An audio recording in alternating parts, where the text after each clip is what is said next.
नमस्ते प्यारे बच्चों। आज के वीडियो में हम सीखने वाले हैं लघुत्तम समापवर्तक और महत्तम समापवर्तक कैसे निकालते हैं।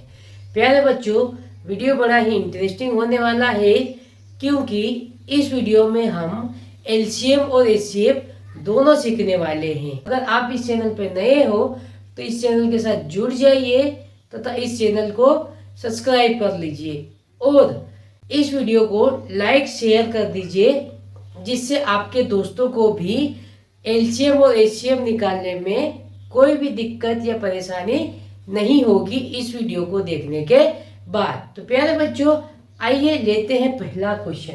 पहला क्वेश्चन है लघुत्तम समापवर्तक मतलब एलसीएम निकालना सीखना है हमको। अब देखो, एलसीएम के हमने दो क्वेश्चन लिए हैं। पहला क्वेश्चन है 12 और 18 का हमको एलसीएम निकालना है और 20, 25 और 30 का हमको क्या निकालना है, एलसीएम निकालना है। तो देखो एलसीएम कैसे निकालेंगे। यहाँ पर हम ले लेंगे 12 और 18। इसका जब हमको एलसीएम निकालना है ना, तो हम क्या करेंगे, इनमें भाग देना शुरू करेंगे। सबसे छोटी संख्या से स्टार्ट करेंगे। एक का भाग नहीं देंगे, क्योंकि एक का भाग देंगे तो वापस एक ही संख्या आ जाएगी। तो हम 2 से भाग देना स्टार्ट करेंगे। देखो यहाँ से 2 का भाग देंगे तो 12 में कितनी बार जाएगा, 2 6 12, 6 बार गया तो उसको यहाँ लिखेंगे। 18 में चले जाएगा, 2 9 18। फिर 2 का भाग देंगे हम तो 2 3 6, 3 बार बोला तब 6 आएगा तो यहाँ पर 3 लिख देंगे। अब देखो 2 के पहाड़े में 9 नहीं आता तो इसको ऐसे के ऐसे नीचे उतार देंगे। फिर उसके बाद देखो दोनों संख्या में 2 का तो भाग नहीं जाएगा, तो 2 से बड़ी संख्या 3 का भाग देंगे। तो यहाँ पर 3 का भाग देंगे, 3 एकम 3, 3 3 9। फिर 3 का भाग चले जाएगा यहाँ 1 और 3 एकम 3। भाग हमें तब तक देना है जब तक 1 1 ना आ जाए। अब देखो बच्चों, एलसीएम के लिए इनका आपस में क्या करना पड़ेगा, गुणा करना पड़ेगा। तो यहाँ एलसीएम निकालने के लिए इनका हम क्या करेंगे, गुणा कर देंगे। तो क्या है, 2 गुणित 2 गुणित 3 गुणित 3। तो इनका गुणा कर लेंगे। देखो 2 दूनी 4 और 3 3 9। फिर इन दोनों का आपस में गुणा करेंगे तो 4 9 36। तो प्यारे बच्चों, एलसीएम आया है वो कितना आया है, 36 आया है। ये आपको समझ में आया होगा। अगर ये क्वेश्चन आपको समझ में नहीं आया ना, तो एक और क्वेश्चन लिया है जिसके द्वारा आपको और अच्छे से समझ में आ जाएगा। देखो क्वेश्चन नंबर दूसरा क्या है, 20, 25 और 30 का हमको क्या निकालना है, एलसीएम निकालना है। तो इसको भी हम इसके तरह ही हल करेंगे। यहाँ पर लिख लेंगे हम 20, 25 और 30। छोटी संख्या से भाग देना स्टार्ट करेंगे, किससे, 2 से। तो देखो 2 से भाग दे देंगे तो 2 एकम 2, 0 है तो 0। क्या 25 में 2 का भाग जाएगा क्या, तो 25 में 2 का भाग नहीं जाएगा। तो 25 को ऐसे कैसे नीचे उतार लेंगे। फिर देखो इसमें 2 का भाग देंगे तो 2 एकम 2, 3 है तो 1 बचा। अब कितना हो गया, 10। तो 2 पंजे 10। फिर देखो 2 का भाग चले जाएगा 10 में, तो 2 पंजे 10। फिर 25 में नहीं जाएगा और 15 में भी नहीं जाएगा। तो इनको ऐसे कैसे नीचे उतार लेना है। फिर देखो 2 से बड़ी संख्या 3 का भाग देंगे तो 5 में नहीं जाएगा, 25 में भी नहीं जाएगा, नीचे उतार लेंगे। 15 में चले जाएगा, 3 पंजे 15। अब उसके बाद देखो 3 का भाग नहीं जाएगा। और 3 का भाग नहीं जाएगा तो 3 से बड़ी संख्या 4 का भाग जाएगा क्या, 4 का भी नहीं जाएगा। फिर 5 का भाग देंगे तो 5 का भाग देंगे, 5 एकम 5, 5 25 और 5 एकम 5। फिर 5 का भाग चले जाएगा यहाँ 1, 5 एकम 5 और 5 एकम 5। हमें भाग तब तक देना है जब तक 1 1 ना आ जाए, है ना। फिर उसके बाद क्या करना है, इनका आपस में गुणा कर लेंगे तो क्या आ जाएगा, हमारा एलसीएम आ जाएगा। तो यहाँ देखो एलसीएम के लिए इनका गुणा कर लेंगे। क्या क्या आया है, 2 गुणित 2 गुणित 3 गुणित 5 गुणित 5। अब देखो इनका गुणा कर लेंगे हम। 2 का गुणा 5 में कर रहा हूँ, कितना आ जाएगा, 10 आ जाएगा। फिर ये 2 का गुणा 5 में करूँगा, कितना आ जाएगा, 10। और यहाँ 3 है तो देखो क्या आ गया, 10 गुणित 3, है ना।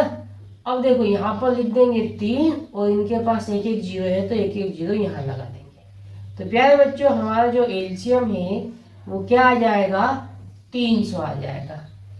तो बच्चों ये दो क्वेश्चन देखने के बाद आपको एलसीएम निकालना आ गया होगा।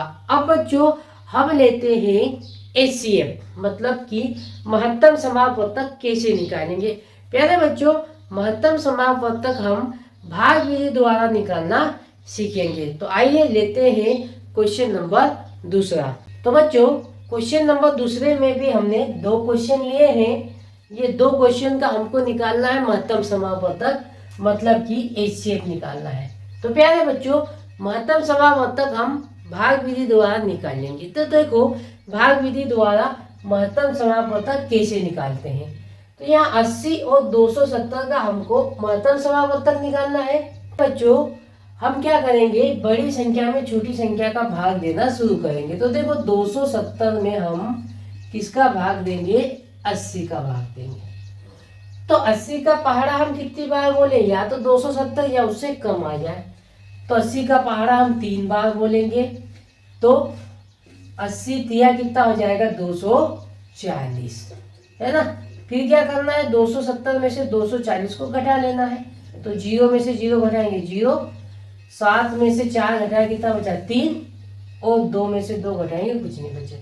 फिर क्या करना है, इसको हम यहाँ लिख लेंगे 80 को, फिर उसमें 30 का भाग देंगे, है ना। तो देखो 30 दूनी 60, 60 यहाँ लिखेंगे और 60 यहाँ लिख के क्या करेंगे, हम इसको घटा देंगे। तो देखो 80 में से 60 घटाएंगे तो कितना बचेगा, 20 बचेगा। फिर क्या करना है, इस 30 को हम यहाँ लिख लेंगे और फिर इस 30 में इस 20 का भाग देंगे। कितनी बार जाएगा, तो 20 एकम 20। तो यहाँ पर कितना आ जाएगा, 20 आ जाएगा। तो 30 में से 20 घटाएंगे कितना बचेगा, 10 बचेगा। फिर क्या करना है, इस 20 को हम यहाँ लिख लेंगे, फिर उसमें 10 का भाग देंगे।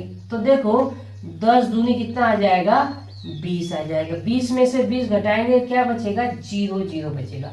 तो प्यारे बच्चों जब शेषफल हमारा 0 0 आ जाए ना, तो आपने लास्ट में किसका भाग दिया था, यहाँ पर 10 का भाग दिया था, है ना।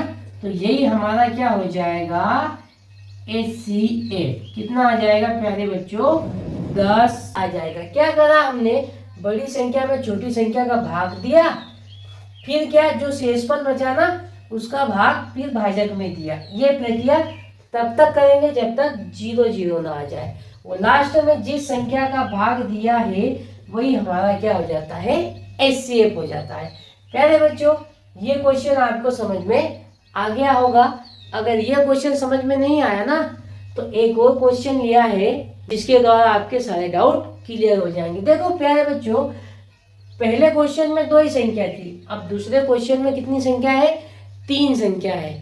तो इसको भी हमको उसी प्रकार करना है कि 2 संख्याएं ले लेंगे, बड़ी संख्या में छोटी संख्या का भाग दे देंगे। तो हम यहाँ पर ले लेते हैं 781, इसमें छोटी संख्या भाग देंगे 771 का। कितनी बार जाएगा, देखो एक ही बार जाएगा, देख के पता चल रहा है ना। तो यहाँ पर लिख देंगे 671, फिर इसको घटा देंगे। 1 में से 1 गया 0, 8 में से 7 गया 1, 7 में से 6 गया 1। फिर क्या करना है, इसको यहाँ पर लिख लेंगे 671, फिर 110 का इसमें भाग दे देंगे। तो देखो 671 है, तो इसमें अगर 6 का गुणा करेंगे ना तो 660 जाएगा। तो कितनी बार भाग चले जाएगा, 6 बार भाग चले जाएगा। और 6 बार भाग देने पर क्या आ जाएगा, तो 110 गुणित 6 करेंगे तो कितना आ जाएगा, 660 आ जाएगा। फिर क्या करना है, इसको घटा लेना है। तो यहाँ क्या बचेगा, 1 बचेगा, यहाँ भी क्या बचेगा, 1 बचेगा, और यहाँ कुछ बचेगा क्या, नहीं बचेगा। 6 में से 6 घटेगा 0 बचेगा। फिर क्या करेंगे, इसको हम यहाँ उतार देंगे। तो 110 में 11 का भाग दे देंगे। तो देखो 11 का पहाड़ा कितनी बार बोले कि 110 आ जाए, तो हम 10 बार बोलने पर 110 आ जाता है। तो यहाँ पर 10 लिख दिए और यहाँ पर कितना आ जाएगा, 10 बार बोलने पर 110 आ जाएगा। फिर 110 में से 110 घटा लेंगे, क्या बचेगा, 0 0 बचेगा। जब भी 0 0 बच जाए तो हम भाग देना बंद कर देंगे। वो जो लास्ट में भाग दिया है, किसका भाग दिया है? 11 का। यही हमारा एचसीएफ हो जाता था पिछले क्वेश्चन के अनुसार। लेकिन इस क्वेश्चन में 3 संख्या दी हुई है, तो हमको जो संख्या छोड़ दी ना, उसमें 11 का भाग दे के देख लेना है। किसको छोड़ दिया था? 1441। इसमें हम 11 का भाग दे देंगे। 11 एकम 11, 11 एकम 11। यहाँ 14 है तो कितना बचेगा? 3 बचेगा। 11 तिया 33, 34 है तो कितना बचेगा? 1 बचेगा। 11 एकम 11। मतलब कि तीसरी संख्या में 11 का पूरा पूरा भाग चले गया। तो प्यारे बच्चों, हम बोल सकते हैं कि जो हमारा एचसीएफ है वो क्या है? 11 है ना। तो हमने क्या करा? 2 संख्याएं ली, बड़ी संख्या में छोटी संख्या का भाग देना शुरू किया। फिर क्या, जो शेषफल आया ना उसका भाजक में फिर भाग देंगे, फिर जो शेषफल आया उसका फिर भाजक में भाग देंगे। और ये प्रक्रिया तब तक करेंगे जब तक कि 0 0 ना आ जाए। 3 संख्या है तो फिर तीसरी संख्या में लास्ट में जिसका भाग देने पर 0 आया ना, उसमें उसका भाग दे देंगे। अगर भाग पूरा पूरा चले जाएगा तो वही हमारा क्या हो जाएगा? एचसीएफ हो जाएगा। तो प्यारे बच्चों, उम्मीद करता हूँ कि ये क्वेश्चन आपको समझ में आए होंगे। और ऐसे ही बेसिक मैथ्स के वीडियो के लिए आप इस चैनल के साथ जुड़ जाइए।